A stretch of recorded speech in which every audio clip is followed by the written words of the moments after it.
कि आप अगर टीजीटी पीजीटी की तैयारी करते हैं तो आप इस बात का ज़रूर ध्यान रखिए कि आपका जो है विकिपीडिया बहुत इंपॉर्टेंट है, क्योंकि कई क्वेश्चंस डायरेक्टली वहाँ से पूछा गया है। चलिए अब अर्ली लाइफ और एजुकेशन के बारे में देख लेते हैं जॉन मिल्टन के। तो जॉन मिल्टन का जो बर्थ हुआ था वो ब्रीड स्ट्रीट लंदन में हुआ था 9 दिसंबर 1608 में। और वो जो है son of composer John Milton के जो है उनकी वाइफ सारा जेफरी, मतलब जो उनके फादर थे, उनके जो है कंपोज़र थे, और उनकी वाइफ सारा जेफरी के बेटे थे वो। और जॉन मिल्टन जो है 1562 से 1647 तक था। फिर वो लंदन मूव कर गए 1583 में। After the being in disinherited by devout Catholic father Richard ranger जो है मिल्टन फॉर एम्ब्रेसिंग प्रोटेस्टेंटिज्म थे। लंदन में सीनियर जब जॉन मिल्टन ने मैरिड किया था सारा जेफरी, यहाँ पे John Milton is the name of the father of a John Milton, मतलब जो मिल्टन के भी फादर का नाम जॉन मिल्टन था। तो जब सारा जेफरी मतलब उनकी जो मदर थी जब उनसे शादी किए थे तो 1572 से 1637 तक। और उसके बाद उनका जो लास्टिक फाइनेंशियल सक्सेस था स्केवेनर के रूप में, फिर वो वर्क किए और फिर चीप साइड ब्रीड स्ट्रीट में उनका घर था। इसके बाद जो है वो वहाँ पे उसके बाद मरमिट टैवरन जो है लोकेटेड उसी साइड में था। और एल्डर जो मिल्टन थे वो जो है स्किल कंपोजर म्यूज़िक के थे, और ये टैलेंट उनके फादर अगर बेटे में और में है तो सॉरी फादर में तो बेटे में ज़रूर आ जाएगा, कुछ चीज़ें तो ये भी था। और उसके बाद वो जैसे कि बहुत ही उनका फ्रेंडशिप जो था एक म्यूजिशियन से जो कि हैंडी लॉस थे।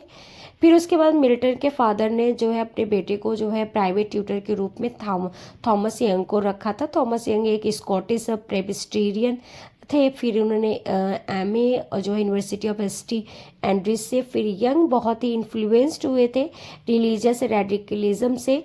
फिर यंग ट्यूरिटिज्म मिल्टन अटेंड फिर एसटी पॉल जो है स्कूल को उन्होंने लंदन में ज्वाइन किया, वहाँ से उनका स्कूल लाइफ स्टार्ट हुआ।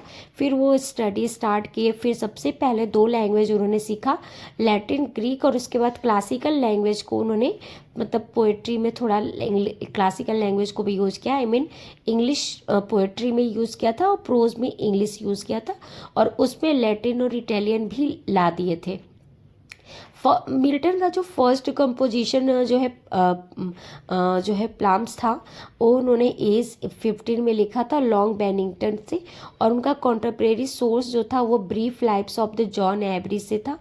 फिर उसके बाद जो है एवरी ने क्रिस्टोफर और मिल्टन्स के यंग ब्रदर को कहा कि was a very young, he study very hard and set up a very late commonly till 12-1 o'clock at night and Aubrey. ये भी बात कहते हैं कि जो उनका कंपल्सन था, जो उनकी सुंदरता थी वो काफ़ी सुंदर थी और काफ़ी सुंदर था, और इसी वजह से उनको lady of the Christ college कहा जाता है।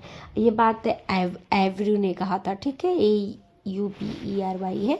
फिर 1625 में मिल्टन ने क्राइस्ट कॉलेज गए और यूनिवर्सिटी ऑफ कैम्ब्रिज को ज्वाइन किया। फिर वहाँ से उन्होंने ग्रेजुएशन कंप्लीट किया BA 1629 में। और फिर उनका जो है रैंकिंग 4th आया था, उनको 24 ऑनर ग्रेजुएट भी किया गया था।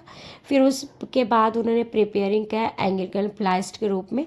वैसे तो वो चर्च में एक प्राइस्ट बनना चाहते थे, बट उसके बाद नहीं बन के वजह से उन्होंने सीधा अपना पूरा ध्यान जो है पोएट्री पे लगा दिया। और वो जो है एक बिगेस्ट पोएट्री बहुत ही डीपली पढ़ाई करते थे, क्योंकि उनको पैसे की कोई कमी नहीं थी। फिर उसके बाद उन्होंने मास्टर डिग्री कंप्लीट किया 3 जुलाई 1632 में 1632 में। मिल्टन का जो है मतलब कुछ ईयर्स सस्पेंडेड भी रहा, क्योंकि उनको उनके जो एक मतलब आप समझ सकते हैं कि जब उनको 1629 में अगर BA का डिग्री मिल गया तो फिर 1632 में 3 साल में मिला। ऐसा क्यों हुआ? कुछ उनको रेस्ट्रिकेटेड भी किया गया था, और रेस्ट्रिकेटेड इसलिए किया गया था क्योंकि उन्होंने जो है कैम्ब्रिज में एक ट्यूटर थे बिशप विलियम चैपल, जिनको बिल्कुल पसंद नहीं करते थे, उनसे उनका जो है झगड़ा हो गया था। तो कुछ टाइम के लिए 1626 में मतलब 1625 में वो गए थे, फिर लेकिन इतनी लंबे टाइम के बाद 1629 में उनको ग्रेजुएशन मिला था। तो इसके बीच में उनको रेस्ट्रिकेट करके भेज दिया गया था लंदन। अपने घर पे। फिर वही उन्होंने जब 1626 में भेजा गया था तो वहीं पे उन्होंने एक वर्क लिख दिया जो है एल्जिया प्राइमा, जो कि उनका फर्स्ट लैटिन एलजी था। ठीक है, एलजी क्या होता है, एक मौन करना किसी के डेथ पे। और ये लैटिन जो एलजी लिखा था एल्जिया प्राइमा, ये उन चार्ल्स जो है ड्यूटी के लिए लिखे थे, जो कि वो उनके बहुत अच्छे फ्रेंड थे एसटी पॉल्स स्कूल में। फिर उसके बाद जो है जॉन एवरी जो थे वो चैपल विफ्ट मिल्टन बोलते थे। फिर उसके बाद मिल्टन जो है चैपल को बिल्कुल लाइक नहीं करते थे। हिस्टोरियन क्रिस्टोफर हिल ने नोट किया कि जो है मिल्टन मतलब रेस्टिकेट किए गए थे इसी वजह से, जो उनके बीच में जो कंट्रोवर्सी था, और कंट्रोवर्सी पर्सनल मतलब या तो पर्सनल रहा होगा या तो धार्मिक को मतलब रिलीजियस चीज़ों को लेकर के। फिर उसके बाद इजैक न्यूटन ने 4 डिकेड्स तक मिल्टन के साथ जो है उनके कैम्ब्रिज में रहे, और ये भी कहा जाता है कि उस टाइम प्लेग भी फैला हुआ था, तो हो सकता है कि इसकी वजह से भी वो अपने घर में रहते थे। लेकिन मतलब कुछ स्कॉलर्स कहते हैं कि उनको रेस्टिकेट कर दिया गया था तो अपने घर में रहे, तो जो है 1626 में उन्होंने एल्जिया प्राइम लिख दिया, एलजी लिख दिया। और फिर उसके बाद ये भी कहा जाता है कि उनको ये भी पता चला कि मतलब उनके जो फ्रेंड थे, मतलब उनके जो एसटी पॉली स्कूल में जो उनके फ्रेंड थे जो है चार्ल्स टी, तो उनके डेथ का पता चला तो उनको बहुत दुखी हुए, तो उन्हें एल्जिया प्राइम लिख दिया। और उसके बाद न्यूटन ने उनके साथ रहे हैं इजैक न्यूटन ने। और फिर ये भी कुछ स्कॉलर कहते हैं कि उस समय लंदन में प्लेग फैल गया था, तो 1625 के बीच में ही बाद में, तो उसकी वजह से भी वो अपने घर में मतलब पैक हो गए थे, एकदम अच्छे से बाहर नहीं निकल रहे थे भाई। तो कैम्ब्रिज में मिल्टन जो है गुड टर्म्स मतलब उनके साथ एडवर्ड किंग के साथ बहुत ही अच्छी उनकी बॉन्डिंग थी, और इसकी वजह से कैम्ब्रिज में उनका बहुत अच्छा फ्रेंडशिप एडवर्ड किंग के साथ था। इसी वजह से उनके डेथ पे उन्होंने लिसिदास लिखा जो कि डेडिकेटेड था उनके लिए। और ये थियोलॉजिन मतलब और मिल्टन के और एक थियोलॉजियन जो है भी फ्रेंड थे वो थे रॉजर विलियम्स। फिर ट्यूटरिंग में विलियम इन हैवरिव थे, exchange of lesson in Dutch में। फिर उसके बाद इनका पोइटिक जनरेशन ये सब स्टार्ट हुआ। फिर उसके बाद कुछ टाइम उन्होंने वहाँ पे कैम्ब्रिज में बिताया। फिर उन्होंने ऑब्जर्व किया, they thought them self gallant man and I thought them fools. तो वहाँ पे जो वर्क मतलब कुछ बच्चे वहाँ पे कॉमेडी कॉलेज में स्टेज पे परफॉर्मेंस करते थे, तो वो देख करके बोलते थे कि ये सारे मैन मुझे बिल्कुल मूर्ख लग रहे हैं, मतलब उनको थिएटर बिल्कुल पसंद नहीं था। और उस टाइम में जो प्यूरिटन थे वो थिएटर के बिल्कुल खिलाफ थे प्यूरिटनिज्म में।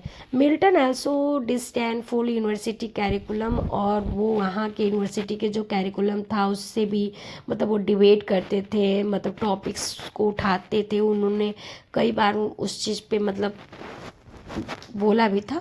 फिर उनका एपिटॉफ एक डेथ पे उन्होंने लिखा था थॉमस हॉब्सन पे।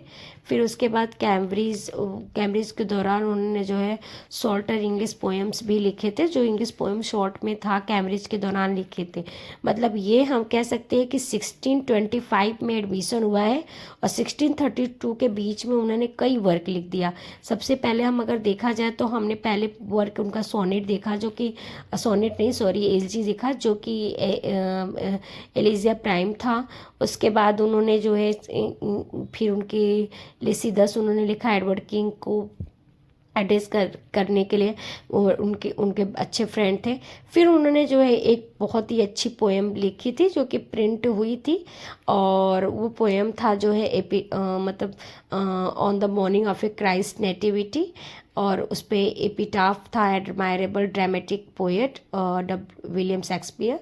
ही is the first poem to appear, print हुआ था एलेग्रो और एल पेनेसरो, ये भी उनका जो है वर्क था।